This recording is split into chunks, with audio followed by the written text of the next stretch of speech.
मेहर खां रिपोर्ट करे रहियो आहे फरमान अली चन्नास। मेहर में वधंदड़ बदअमनी समाजी बुराइनि जे ख़ात्मे ॾोहारनि जी गिरफ़्तारी ऐं मेहर पुलिस पारां सिंध यूनाइटेड पार्टी ज़िले दादू जे सदर सिकंदर सोढर ऐं शहरी इतिहाद जे चेयरमैन नियाज़ अली बुढ़ो ऐं ॿियनि साथियुनि दुकानदार वापारियुनि शहरियुनि ऐं सहाफ़नि मथां दहशतगर्दी जो केस दाख़िल करण ख़िलाफ़ मेहर आबादगार इतिहाद ऐं SUP पारां अकबर सोढर, हबीब हुज़ूरी, इसहाक सोढर ऐं ॿियनि जी अॻवानी में रैली कढी नेशनल प्रेस क्लब मेहर अॻियां एहतजाजी मुज़ाहिरो कयो वियो। मुज़ाहिरीन हथनि में बैनर ऐं पार्टी झंडा खणी मेहर पुलिस ऐं SSP दादू ख़िलाफ़ नारेबाज़ी कई। हुननि चयो त अमन अमान लाइ एहतजाज करण ते मेहर पुलिस ऐं SSP दादू, SUP ज़िले सदर सिकंदर सोढर, शहरी इतिहाद मेहर जे चेयरमैन नियाज़ अली बुढ़ो ऐं ॿियनि शहरियुनि दुकानदारनि वापारियुनि ऐं सहाफ़ियुनि मथां थींदड़ दहशतगर्दी जे केसनि जी मज़म्मत कयूं था।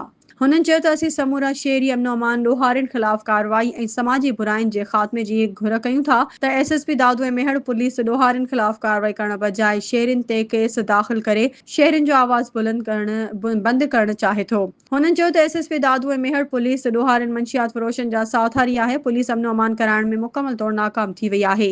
SSP DSP मेहर ऐं ॿिन्ही थाणनि जे SHOs खे जल्द हटायो वञे। हुननि चयो त असांजो मुतालबो आहे त शहर में अमन अमान बहाल करे ॾोहारियुनि ख़िलाफ़ कार्रवाई करे समाजी बुराइयूं ख़त्म करे SUP ज़िले सदर समेत ॿियनि मथां दाख़िल कयल केस ख़त्म कया वञनि। अगरि मुतालबा मंज़ूर न थिया त असांजी हीअ तहरीक रोज़ जी बुनियाद ते जारी रहंदी।